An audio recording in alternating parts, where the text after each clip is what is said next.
All right, we are going back to Exodus. We are in a series called Big Picture. Now, I don't know about you, but when I listen to lots of people talk about the benefits of the Christian life, when they're trying to sell people on getting saved and they're trying to convince people to come to church, it sounds really good. It sounds really a lot better than the Christian life I've been experiencing. Like, they just make it sound wonderful, and my experience has been there's still a whole lot of temptation, and quite frankly, I still feel like there's like not just trials, but like that God is like testing me and pushing my buttons sometimes. Right? Yeah. You know why it feels that way? Yeah, because that's what he does. Like, he just flat out does, and he says he does. So the problem is when I end up, I want to talk about testing today, not so much temptations. We talk about temptations a lot. When I get tested, the thing I say the most often is, well, now what am I going to do? So kids come home with a bad report. Somebody calls with a crisis. I get a bill I wasn't expecting. I get, believe it or not, in a fight with my lovely wife. It happens. And I think, now what am I going to do? The problem is, if I'm the first source of wisdom and strength in my life, then I'm putting myself before God. And if now what am I going to do is really my first question, I think by definition, I think that's idolatry. I think if I'm the go-to, I'm going to end up in a bad place. And when we're tested, I don't believe the answer to the test is found in here. Follow your heart is like the worst advice that's ever come across the lips of any human, right? Your heart is sick and deceitful and wicked and evil, and like don't follow your heart. I love you. I love you. I love you. Your heart and mine, your heart is stupid. Right? Let's be honest. We make the dumbest decisions from our heart. So now what am I going to do? It's probably not a great question to ask.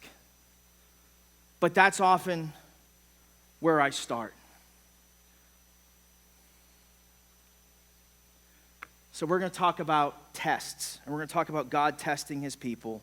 And when God's testing us, the question he's asking is, do you trust me? Now, if I said, do you trust God? I'm going to go on record and say every one of you would say, yeah, of course I trust God. Absolutely I trust God.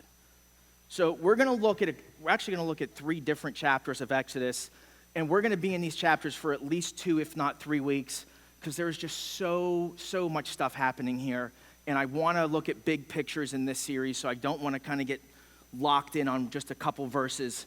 So we're going to look at the tests that are kind of the themes in these 3 chapters. So we're going to be in Exodus chapter 15, and just to catch you up, because last week we took a week off, the Israelites have been slaves in Egypt. They were in Egypt for 400 years. We're not sure how many of those years they were in captivity, but a long time they were slaves. They never really dreamed of, well, they probably dreamed of being set free, but never really thought it was actually going to happen. And then Moses comes and leads them out of captivity. Remember, there's the 10 plagues and the plague of the firstborn, all the firstborn die. And we talked about Passover, and Pharaoh says, fine, take your kids and your animals and get out of here. And they start to leave, and then Pharaoh changes his mind, and he chases after them and pins them against the Red Sea, and God parts the waters, and the Israelites cross on dry land. You guys are looking at me like, I've never heard this story before.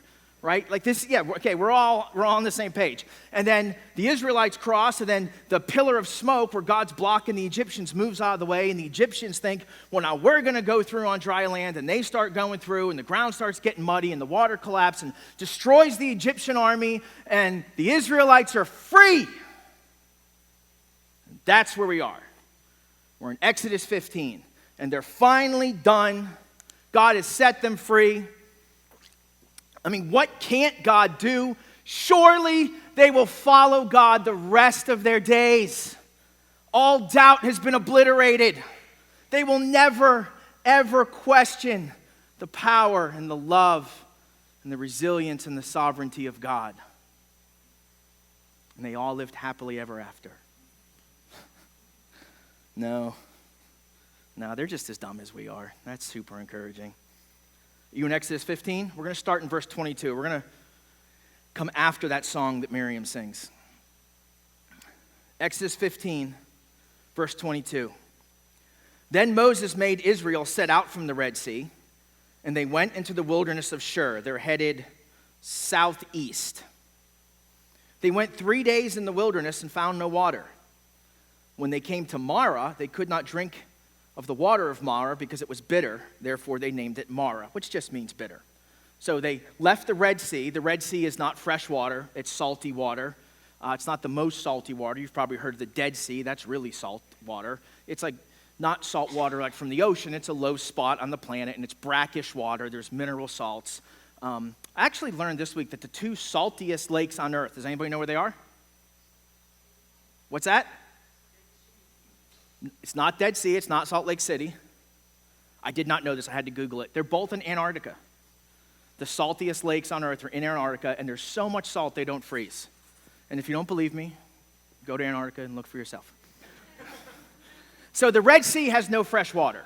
So I don't know if they had fresh water when they left Egypt that morning after the angel of death came, or if they maybe found a couple wells or some springs, but they've been going 3 days, and they don't have water.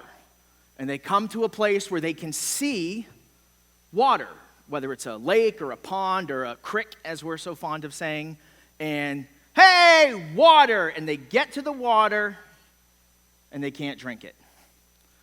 So they are, as you can imagine, not happy. And the people, verse 24, grumbled against Moses, saying, "What shall we drink?" Now, this word grumbled, you're going to see grumbled and murmur come up a lot in the first 5 books of the Bible, 14 or 15 times, depending on your translation. And it really just means complaining, but kind of complaining amongst themselves. Moses, what are we going to drink? But then they kind of all get together and this is a little bit ridiculous, man. This Moses guy doesn't know what he's doing. And the question they're asking is, what are we going to do? This isn't working. We don't have any water. I don't know is God leading us in the wrong place? Remember, they're following a pillar of cloud during the day and a pillar of fire at night. It's clear they're following God. The murmuring, the grumbling, the complaining isn't just, this is getting ridiculous. They're literally having conversations about breaking off. What are we going to do? That's why every time they go into this murmuring, grumbling, complaining thing, that God gets pretty angry. It's not just because they're upset and they're scared. It's because they're having conversations apart from the Lord that say, what are we going to do? They're now looking to each other for wisdom. And honestly,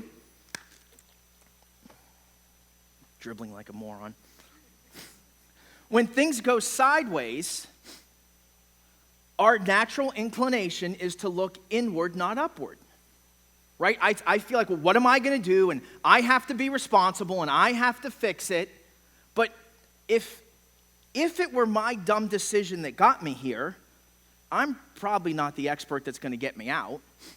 And if I'm in a scary situation that God led me into, then I should continue to trust that God will lead me out. Either way, I'm a bad source of wisdom.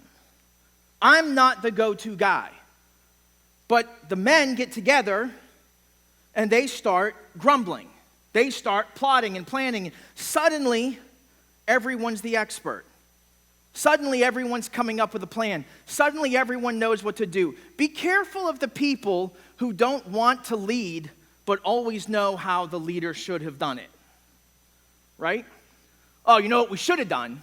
Like, oh, really? Where were you, jokers, when we were slaves in Egypt? Where were you when Moses was calling down plagues of the Lord? Where were you when someone was getting in Pharaoh's face? They were whining about making bricks with no straw, but now suddenly, tell you what we should do. Now, everybody's tough and everybody knows better once the hard work has been done. But they're grumbling and complaining, and it's not going to go well. Verse 25, and he, Moses, cried to the Lord, and God struck them with a plague. No. He probably should have. He just rescued them. He just brought them across the sea on dry land. And the Lord showed Moses a log, and he threw it in the water, and the water became sweet. Now, this is a absolutely beautiful picture of Jesus. But we're not going to go there. We're going to stick with the Old Testament teaching today. Next week, I'm going to show you Jesus in all three of these chapters. It's unbelievable. It's beautiful. I'll cry. I'm telling you, I wanted to do it all this week. I couldn't, so we're going to do the Old Testament teaching, and then we're going to lay a New Testament teaching on top of it next week. It's going to be super cool. Don't miss this. But Moses, God shows Moses, the word show actually is the word Torah, which is the Hebrew word for the first 5 books of the Old Testament, right? God shows Moses a tree, and Moses takes the tree and he throws it in the water, and the water doesn't just become clean, it becomes sweet. Now, some have argued that since Moses lived in this area, he knew of a tree with berries and he threw it in the water and the berries sweeten the water. If that were the case, it would just say that. It's a miracle, okay? We'll talk about what the tree means next week. I'm refraining from getting into all that. It's really cool. God miraculously takes something bitter and doesn't just clean it, but makes it sweet. The question is, do you trust me when something good turns sour? Water's a good thing. Water's something they need. Listen, if you're not tracking yet, I promise you it's a test. It's coming in the next verse. Hang on. There are good things. There are things we love. There are things we need.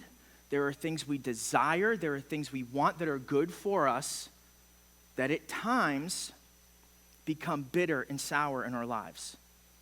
Relationships, personal, professional, things that are good for us, were good for us, and suddenly we can't stomach them. We've been betrayed. We've been hurt. It's something that's now so painful, I don't even know if I can talk about it. And I really thought this time it would be different. That this time around, things would change. That I thought I'd made the adjustments and I thought God would come through this time. And God's asking, do you trust me? If you trust that I led you here, do you trust me? Or are you going to start to ask the question, now what am I going to do? Are you going to start to lean on your own ways? Do you believe that I can provide? Do you believe that I am the God over all, like you just sang? Or are you just reading the words on the screen thinking 45 minutes and church is done, 30 minutes and church is done? Do you trust me? That's the question that God's going to be asking for the next 3 chapters. And we see that God turns bitter things sweet. I've shared with you that I had a bad relationship with my dad. For years, I was bitter about him. I couldn't talk about him. I couldn't listen to anything about fathers. I didn't want to hear about fatherhood, and I didn't want anybody fulfilling a role like that in my life. I would get so angry, and people would say, "Bob, you're so bitter," and I'm like, "I'm not bitter." Like, I don't care. And like they'd look at me like, "What's wrong with you?" And I couldn't even hear it. And I wasn't trusting God. If I had trusted God, I just would have forgiven my dad for being a horrible father. He'd been dead. He'd been dead 12 years by the time I forgave him. It did him no good for me to forgive him. But it did me a world of good. Now, did I know I was supposed to forgive him? Yeah, you can't read the Bible and go like, "Oh, I'm supposed to forgive people who hurt me." It's like every page in the New Testament. I knew it, but I couldn't. I'm not going to forgive him for the way he treated me and my brother and sisters and my mom, and there's no way. But when I trusted God and did what I was supposed to do, it was good for me. Now, Man, I wish my dad could have met my kids. I would like to sit on the couch tonight with my dad and gripe about how bad the Steelers are. He was good at that. Like, there's few things he was good at, but he was good at griping about how bad the Steelers were. I mean, I can talk about my dad with tears in my eyes. I couldn't do that for 15 years. Well, really my whole life until I was 28, 29. God took something bitter in my life and made it sweet through obedience. But they didn't obey. They complained. I guess I just ruined my sermon, right? No. See, when I think, what am I going to do with my bitterness, I think, well, I'll just cut somebody off. I'll just hold a grudge. I'll just claim they're toxic. That's what we do with toxic people, right? You cut toxic people out of your life. Except for the fact that we've all been toxic in someone else's life. And people should cut us off, but we want forgiveness. But man, the Bible's got so much to say about relationships and people who hurt us, like respect people in authority. But what if the person in authority is hurting me? What do you have to do? You have to respect them. What if this person's my enemy? Then can I hate them? No, in fact, you have to love them and pray for them. You gotta be kidding me.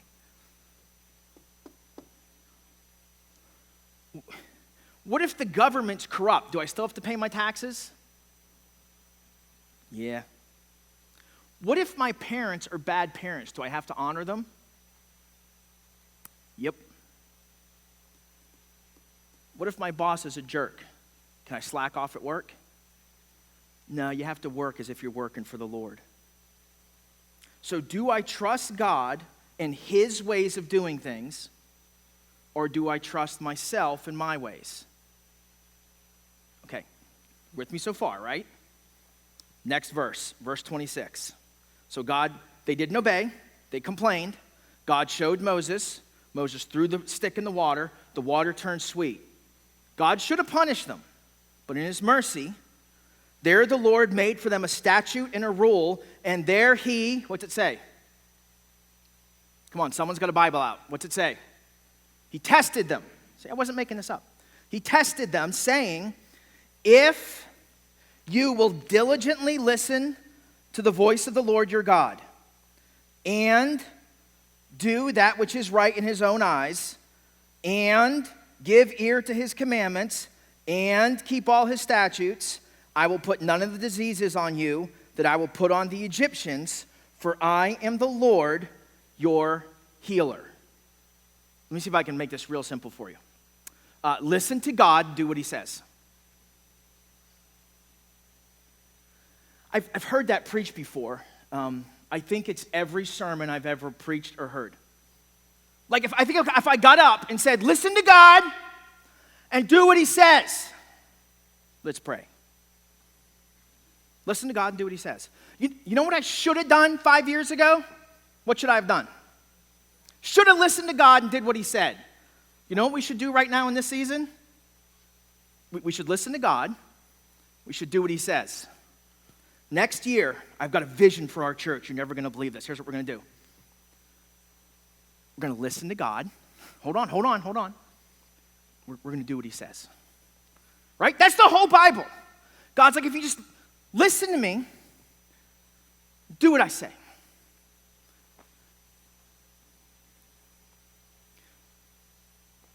He says, this is really cool.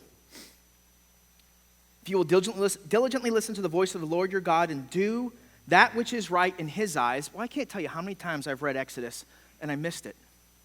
Do what is right in His eyes. See, those of you who have read ahead and know the book of Judges, the theme of the book of Judges and every day since then is everyone did what was right in his own eyes. And that is the theme today. You do what's right and I do what's right. That's right for you and that's right for me. And this is true for you and that's true for me. And God says, no, you do what's right in my eyes. Christians don't get to determine truth on our own. We don't get to determine right and wrong. God determines right and wrong. He says, do what's right in my eyes. I will tell you what's right. I will tell you what's wrong. And then He says, and if you do those things, I will not visit upon you the diseases that I sent upon Egypt. And some will say, well, that's not right. God wouldn't send sickness on people, would he?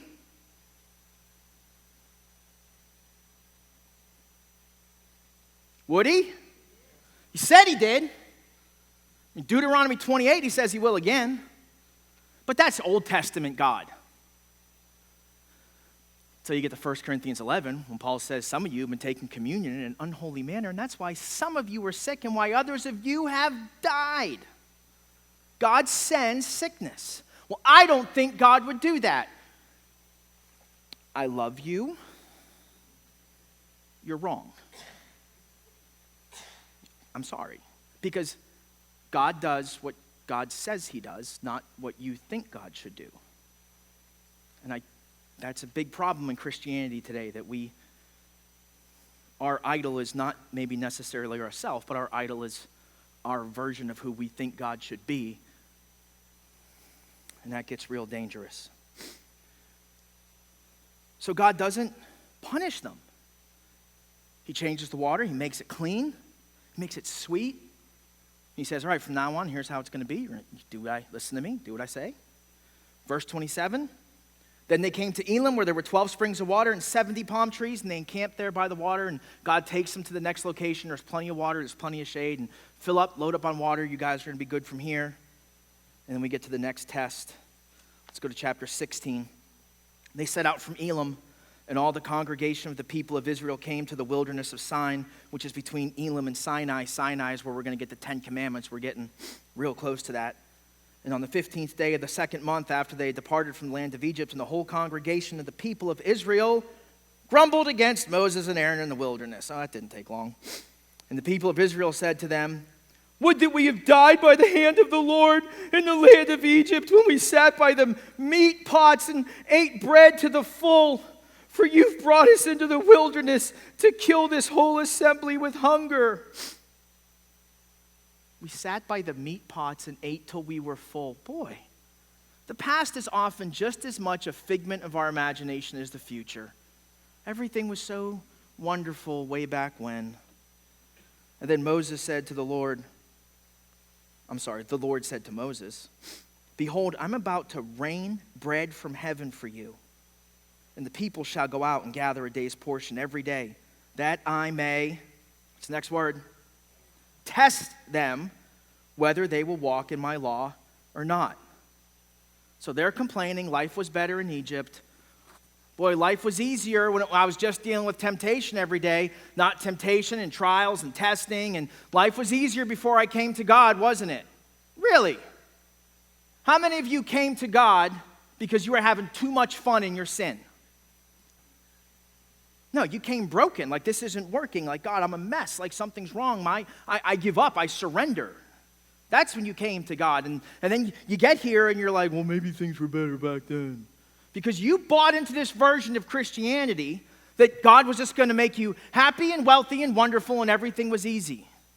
I don't know where that comes from. It doesn't come from this book. So God's testing them again.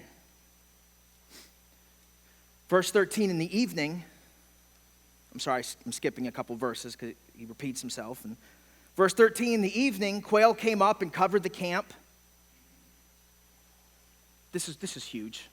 And I have to move quickly, but we'll go slower next week through this. But in the evening, quail came up and covered the camp. And in the morning, dew lay around the camp. And when the dew had gone up, there was on the face of the wilderness a fine flake-like thing, fine as frost on the ground. And when the people of Israel saw it, they said to one another, what is that? For they did not know what it was. And Moses said to them, it is the bread that the Lord has given you to eat. Remember when I said the parting of the Red Sea was like one of the biggest miracles in the Old Testament? Okay, that's got to be like one or two. This is definitely top 4. God rained down bread from heaven every day for 40 years until they were in Canaan and eating off the land in Canaan. Free bread falling from heaven every day. Ridiculously miraculous, beautiful picture of Jesus. I promise we'll talk about that next week. Really want to talk about it right now. Verse 16. Moses says, this is what the Lord has commanded. Gather of it, each one of you, as much as he can eat. You shall take an omer, about 2 quarts worth, according to the number of the persons that each of you has in his tent. So dads, moms, go out there and gather enough for you and the kids. And the people of Israel did so, and they gathered some more, some less. But when they measured it with an omer, whoever gathered much had nothing left over, and whoever gathered little had no lack. Each of them gathered as much as they could eat. And Moses said to them, let no one leave any over till morning. You have enough for today. Don't worry about tomorrow. You have enough for today. The next test is, do you trust me when resources are limited? This is the test. God says, I'm going to send you bread from heaven. You can pick up enough for today. Don't save any. So they all did as the Lord commanded, and they all lived happily ever after. Yeah, like never, right? You know what's going to happen. Some greedy guy is going to go and try to hoard some. I have been poor. I grew up poor. I spent time with the poor. I have yet to be rich. Someday I'll say I have been poor and been rich, maybe, but probably not. But I've spent time with a lot of wealthy people. And for some reason, when I spend time on social media, the idea is that the rich people are the greedy people. My experience has not been that at all. My experience has been the people who are wealthy seem to be much more generous than the people who are poor. It seems the people who are lacking seem to be much less generous, that they're usually miserly and hoarding and fearful, and they're so afraid to lose what little they have. And when I was poor, I think I was the same way, that I was afraid that the little I had would go away. It was really, really hard, really hard to trust God because I was trusting in Bob. I had to trust in how much money Bob could make tomorrow. I wasn't even thinking about God. I was always thinking about, what's Bob going to do? I'd stay up late at night, and the question was not, Lord, what are you going to do? It was, what am I going to do? I got to find a better job. I got to earn more money. I got to work harder. I got to put a better bid on this project. I was asking all the wrong questions. I wasn't generous. I was always hoarding everything I had, and yet I knew this verse in Proverbs. It says, one gives freely, yet grows all the richer. Another withholds what he should give and only suffers want. I knew that. I could have quoted it. Didn't change how selfish I was because I didn't trust God.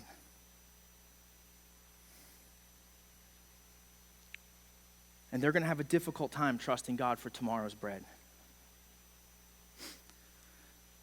I love preaching. I love saying what God says. And now I've got to make 2 statements, and one I'm excited about and one I'm not. So here's the first one. I love you all very much, and I want God's best for you. I want you to be able to trust God fully. That's what I want for you. So now I have to say this. If you don't trust God with your finances, you don't trust God. You don't. If you're not trusting God with your finances, you don't trust God. You say you do, you think you do, you probably believe you do. Now, when I would sit there, I'd think, boy, preachers can make any sermon about giving. It's not. Okay? I don't get paid any more or any less based on what the church makes. I want you to live in the fullness and the ability to trust God. And there was a time when I worried about money all day and all night. And the thoughts were, what am I going to do? And yet, I refused to trust God with my finances and my giving. And when I finally crossed the line, you know what I don't worry about? Money. I'm not rich. I'm not wealthy. I don't have it all. I don't spend like it's going out of style. But there's enough. There's a really interesting verse, and I preached on this whole chapter back in November, so don't think I'm taking this out of context. You can find it on the YouTube channel. You can find it on our website. But in Malachi chapter 3, the Lord says, bring the full tithe into the storehouse. Regardless of what you hear on TikTok, tithe actually means tenth. The Lord says, bring the full tenth. You trust God with 10%, that there may be food in my house. That was the temple, that is the church, and thereby put me to the test. So we're talking about testing. In Malachi, God says, go ahead and test me. Try me in this. Try me. Trust me with this 10%. Says the Lord of hosts, if I will not open up the windows of heaven for you and pour down a blessing until there is no more need. Not you're going to get rich, not you're going to be loaded, not blessings upon blessing, pressed down and shaken. That's not what that verse is about. Till there is no more need. Do you trust God when resources are limited? I know how hard it is because I've been there. And I know how hard it was to cross that line. Take it from somebody who finally made it across that line, probably in his mid-30s. Boy, I wish I'd have done that earlier. I wish I had learned that lesson earlier. There is a lot more peace. There is a lot more trust when you've crossed that line. Verse 20, but they did not listen to Moses. Boy, that could be the theme. Some of them left part of it till morning, and it bred worms and stank, and Moses was angry with them. Does it feel that way? When I didn't trust God? When I can't afford God, I'm just going to save it. And it went away. Money just went away. It went away. I had it, it's gone. Yep, that's how it works. It just goes away. Enough said? Move on. How'd they do on that test? What do you think? Pass or fail? Failed. They're 0 for 2. It's okay. Does God strike them down? No. He's a merciful God. Glad he doesn't change. Verse 22. On the 6th day, they gathered twice as much bread, 2 omers each. Like, wow, they went out and there's twice as much bread in the ground as there was the other days. When all the leaders of the congregation came and told Moses, he said to them, this is what the Lord has commanded. Tomorrow is a day of solemn rest, a holy Sabbath to the Lord. Bake what you'll bake, boil what you'll boil, and all that is left over lay aside to be kept till morning. So they laid it aside till morning, and Moses commanded them. They laid it aside till morning as Moses commanded them, and it did not stink, and there were not worms. So this time, he's like, go ahead and take an extra for a day, cook it today, boil, do whatever you got to do today. You can save it on this day till tomorrow. And there were no worms, it didn't stink. And Moses said, eat it today, for today is a Sabbath to the Lord. Today you will not find it in the field. 6 days you shall gather it, but on the 7th day, which is a Sabbath, there will be none. Do you trust me enough to let go of control? On the 6th day, there'll be twice as much. How much bread will be in the field tomorrow? How many people do you think went out in the field to look for bread? Well, look at verse 27. On the 7th day, some of the people went out, but they found none. So God establishes this idea of Sabbath. It's another picture of Jesus. It's a beautiful picture of Jesus and rest. Manufacturer's recommendations. Work for 6, rest for 1. Work for 6, rest for 1. Manufacturer's recommendations. But we're men, we don't read the manual. We do whatever we want. Besides, I'm busy. And stuff's got to get done. It's a Sabbath. It's a rest. It's holy to the Lord. God says, work 6 days, earn 6 days, be busy 6 days, do all the things you have to do in 6 days, but out of 6 days, take a day. It's holy to the Lord. It's not a day for you to go play, although you can do that. It's not a day just to veg out in front of the TV, but there can be some of that. It's a day holy to the Lord. It's coming in the Ten Commandments. Now, Colossians says, don't let anyone judge you in regard to Sabbaths, holidays, or what's good food, which means, the Jews practiced Sabbath on Saturday, the Christians practiced on Sunday because that was the day the Lord rose. But I don't know about some of you, but I work every Sunday. Now, I love what I do, but I put in a full day. I start very early. So my day off is usually Saturdays. That's my day of rest. But God says, take one day of rest holy unto him. That's not just a day to not earn and then pack your schedule full of running the kids to baseball games. And that's the day I got to cut the grass. I'm going to build a deck and I'm going to get a bunch of stuff done. He's like, it's a day holy to the Lord where you kind of stop and focus on, God, thank you for what you've given me, for what you've blessed me with. We take time like we're doing right now to set aside to worship, to hear from God's word, to focus on him. We bring our kids so they can learn something about the Lord. And I'm hoping at some point today, those of you with children in those rooms, you're going to have a conversation like, what did you learn? What did you talk about? That you're modeling this for your children. It's a day of rest. You know what guys complain about? I'm tired, man. I'm tired. It never stops. There's always something to do. Yep, you know why? It's because you don't rest. And when you do rest, you lay around thinking, I've got so much to do. I've got so much to do. What am I going to do? Stop it. You're not God. Listen, I think about this church all the time, all day long, every day. And if I died tomorrow, you would have church next Sunday without me, and the Sunday after that, and the Sunday after that. And all of you have responsibilities. And if you died tomorrow, life would go on. The world doesn't spin because you maintain it. God maintains the universe by the word of his power. God's maintaining the universe. It's not your responsibility. Life goes on. The manufacturer says, take a day off. I did. Genesis chapter 2, the Lord worked for 6 days and he took a day off. Oh, but you don't understand, Bob. I'm so busy. Busier than God? You're so important. You can't set aside a day to rest when God says, take a day and trust me that the work will get done. It'll be okay. And if you can't trust him, you need to look in your heart and wonder, God, why can't I trust you? What's going on?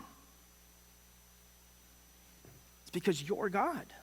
You're putting yourself in the place of God. You are the God above it all. No higher throne. We just sang it. Well, there might be a higher throne in your heart, and you might be sitting on it. Because self-reliance is taking the place of God in your life.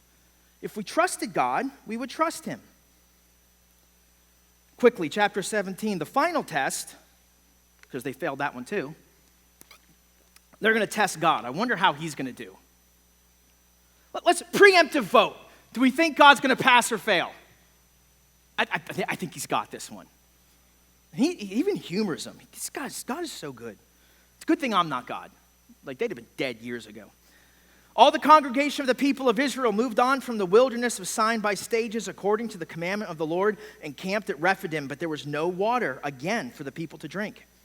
Therefore the people quarreled with Moses and said, give us water to drink. And Moses said to them, why do you quarrel with me? Why do you, what's the word? Why you test the Lord? Woo! You guys are tough. But the people thirsted there for water. Listen, legit complaint, okay? They need water. People thirsted for water, and the people grumbled, there's the word again, against Moses and said, why'd you bring us up out of Egypt to kill us and our children and our livestock with thirst? So Moses cried to the Lord, what shall I do with these people? They're almost ready to stone me. So it's getting serious. Now the conversations aren't just, we're out of here, but we're going to kill him and we're going to take over. We know better. What are we going to do? We're going to lead the people. Moses has lost it. We know whether we're going back to Egypt or we're picking a new direction, we're going somewhere else. What did they eat for breakfast this morning? Bread from heaven. And what did they eat for breakfast yesterday? Bread from heaven. Okay, just so that... Where's God? Does God even care about us? Does the Lord even know that we're out here? Does God even care? Even fear us?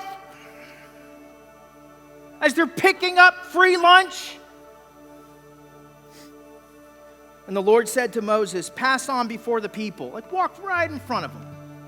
Taking with you some of the elders of Israel, and taking your hand the staff in which you struck the Nile, and go. Behold, I will stand before you there on the rock at Horeb. By the way, Horeb is Mount Sinai. This is the big mountain where Moses is going to go up and get the 10 Commandments. And you shall strike the rock, and water shall come out of it, and the people will drink. Now, they haven't found water. I'm guessing they've looked, okay? They've looked around. They know how springs work. They've checked. There's no water. So Moses goes to a place where there's clearly no water, and God says, you're going to strike the rock, and water's going to come out. By the way, it's a beautiful picture of Jesus. We'll talk about it next week.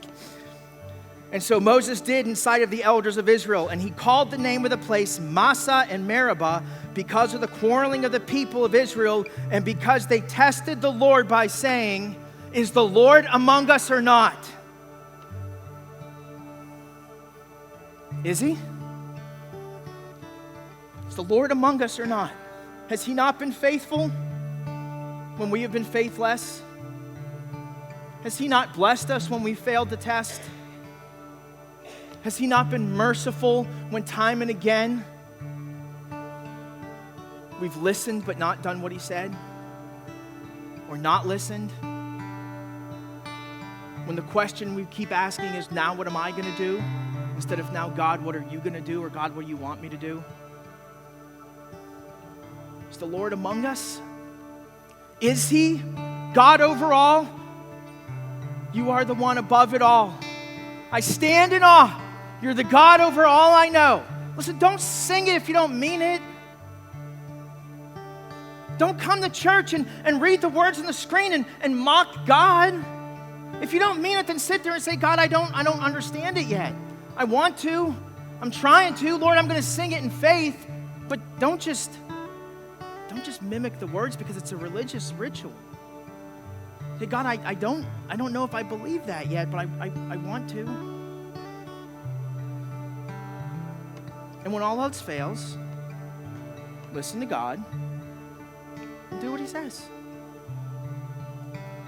We fail almost every test. He's never failed one. Not one time. Let's pray.